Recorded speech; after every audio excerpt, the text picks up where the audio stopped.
तो अगर कोई भी फंक्शन यक्स की किसी वैल्यू पर कॉन्टीन्यूअस नहीं है तो वो डिफरेंशिएबल भी नहीं होगा।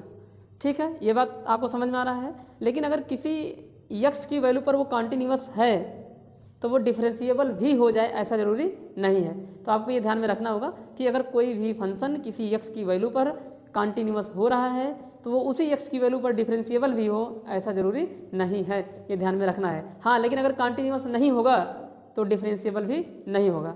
ठीक है, कॉन्टीन्यूअस होगा तो भी डिफरेंशिएबल नहीं होगा, तो भी डिफरेंशिएबल नहीं हो सकता है। लेकिन अगर वो उस एक्स की वैल्यू पर कॉन्टीन्यूअस नहीं है तो डिफरेंशिएबल नहीं होगा, ये तो पक्का है। लेकिन कॉन्टीन्यूअस होने के बाद डिफरेंशिएबल हो इसकी कोई गारंटी नहीं है। तो ठीक है, लेकिन अगर कोई भी फंक्शन किसी एक्स की वैल्यू पर डिफरेंशिएबल है तो कॉन्टीन्यूअस भी होगा।